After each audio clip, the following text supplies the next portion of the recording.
Всем привет! Сегодня предлагаю приготовить очень вкусные булочки с корицей на закваске. Готовятся эти булочки в течение всего одного дня, очень быстро, готовятся очень просто. Замес делается за 5 минут и булочки получаются очень вкусные, с выраженным сливочным вкусом, сладкие с теплым ароматом корицы. Ингредиенты сейчас на экране и всегда они есть в описании, и давайте готовить. Начнем мы с молока. Здесь понадобится 130 грамм молока комнатной температуры, теплое. Я именно измеряю молоко в граммах, поэтому будьте внимательны, именно граммы. Сюда же добавляем 130 грамм пшеничной закваски стопроцентной на пике, которую я подкормила заранее, она должна быть активная. Сюда же добавляем 2 яйца комнатной температуры и растопленное сливочное масло 170 грамм. Масло я заранее растопила и дала ему немножко остыть, чтобы не убить живые культуры в закваске. Сюда же всыпаем 2 столовые ложки сахара без горки. Добавляем 1 чайную ложечку тоже без горки соли. Ну и ваниль по вкусу. Я использую ваниль в порошке, можно использовать экстракт. Если у вас есть экстракт, то 1 чайная ложка ванильного экстракта. Все это слегка перемешиваем венчиком для того, чтобы просто объединить ингредиенты и чтобы разошлась закваска. И сюда же добавляем теперь муку. Муку будем использовать 500 грамм, мука общего назначения, обычная самая белая мука, белок здесь 11,7. Всыпаю всю сразу. Это тесто можно, конечно, готовить и руками, но сегодня я пользуюсь миксером, поэтому я надеваю насадку крюк и ставлю свой миксер на самую низкую скорость. Перемешиваем тесто. Все ингредиенты быстро объединяются, и на весь замес теста у меня уходит обычно около 6-7 минут. Вымешивать тесто нужно до тех пор, пока все тесто не соберется на крюк, не станет гладким и однородным, и стенки чашки миксера должны быть чистыми и блестящими. Это тесто должно собраться очень хорошо, и чашка должна быть практически вся чистая и блестящая. Давайте остановим миксер, я вам покажу. Мое тесто уже вымешано, посмотрите, какое оно хорошее. Тесто само сползает с крюка, и крюк практически чистый. Тесто не прилипает к рукам, руки совершенно чистые. Оно мягкое, однородное и хорошо промешанное.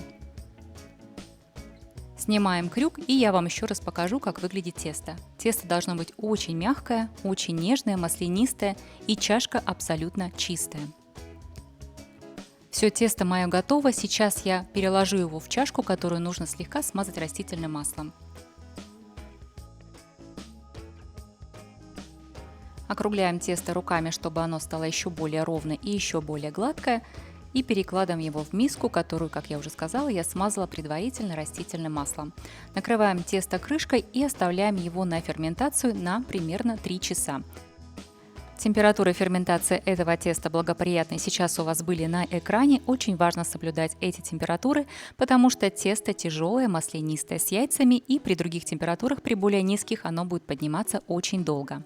В итоге тесто у меня простояло 3 часа, внешне оно сейчас еще не сильно изменилось, но оно стало более мягким и более воздушным. Увеличилось буквально чуть-чуть. На данный момент я его снова закрываю крышкой и убираю в холодильник на час-полтора. И в это время подготовим начинку для булочек. Здесь у меня 80 грамм размягченного сливочного масла. Масло должно быть очень мягкое. Сюда же я всыпала 140 грамм сахара и корицы. Корицу я положила 1 чайную ложку с горкой, но если измерять мерными ложками, то это 1 чайная ложка и еще половинка. Все это хорошо перемешиваем до образования хорошей мягкой пасты. В это время тесто у меня уже постояло, у меня прошло 1,5 часа в холодильнике, оно не успело замедлить свою активность теста, но оно немножко остыло, и теперь с ним будет легко работать. Присыпаем слегка муку на стол, много здесь муки не нужно, и выкладываем тесто на стол. Тесто стало после холодильника более гибким, податливым, мягким и по консистенции немного напоминает пластилин. Оно хорошо раскатывается и не требует много муки. Раскатываем тесто в прямоугольник толщиной примерно около 5 мм. И по необходимости можно шпателем подровнять края и сделать тесто более ровным. Так нам будет легче скатывать булочки.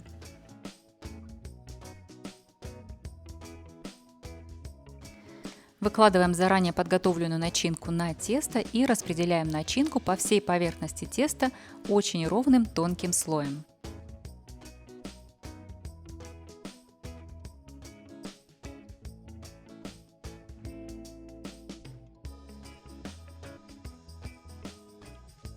И сворачиваем наше тесто в рулет.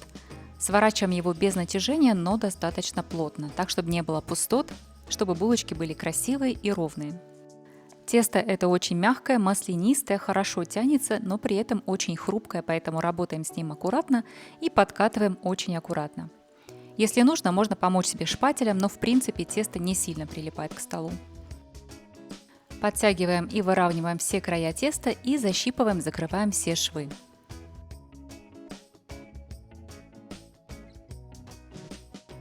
Чтобы были булочки максимально ровные, несмотря на то, что мы делаем все на глаз, я делаю заранее пометки на тесте с помощью шпателя. Сначала делю тесто пополам, потом снова каждую половину пополам и затем разрезаю на оставшиеся одинаковые кусочки теста. Получается у нас 12 булочек из этого теста. Это тесто очень мягкое и нежное, и если просто надавить ножом, то булочка вся сомнется, поэтому проще всего эти булочки нарезать рассекающими движениями. Хорошо взять очень острый широкий нож и именно рассекать тесто. И все свои заготовки я выкладываю в прямоугольную форму, которую я заранее застелила пергаментной бумагой. Пергаментная бумага у меня не прилипает, я ее ничем не смазываю. Выкладываю туда булочки достаточно плотно, но при этом оставляя между ними примерно около 1 см места. Для 12 булочек такая форма очень хорошо подходит. Они заполняют полностью всю форму, не оставляя больших пустот и при этом не сжимая друг друга, что дает им возможность расшириться, максимально подняться и сохранять свой красивый внешний вид. Накрываем их снова крышкой и оставляем на расстойку. Температуры ферментации булочек такие же, как я показывала ранее. Еще они у меня стояли в тепле около 3 часов. Через 3 часа булочки у меня увеличились в объеме примерно в 2 раза и время выпекать. Все температуры выпечки у вас сейчас были на экране. Выпекать их нужно буквально до легкого золотистого цвета. Сильно их долго держать не нужно, потому что иначе они могут легко пересохнуть. За 5 минут до готовности булочек я приготовила самую базовую простую глазурь. Здесь у меня 5 столовых ложек молока, которые я смешала с сахарной пудрой. Сахарной пудры ушло стакан и еще четверть стакана. Смешиваем просто молоко с сахарной пудрой до объединения ингредиентов и однородности этой глазури. И заливаем глазурью еще горячие булочки. Глазурь на горячих булочках начинает становиться более жидкой, растекается и покрывает булочки со всех сторон. Так что булочки получаются очень аппетитные и красивые. Булочки получаются просто очень мягкие, наимягчайшие, пальцы просто проваливаются в такую булочку. Очень нежная и очень мягкая. Благодаря большому содержанию сливочного масла в этом тесте, эти булочки имеют очень выраженный сливочный вкус и даже немного слоящуюся текстуру. Вкусные, нежные, ароматные. На второй день эти булочки становятся более плотными, но несколько секунд в микроволновке, слегка их разогреваем, и они становятся снова как свежие, очень мягкие и очень нежные. Вкусные и ароматные, с кофе или с чаем.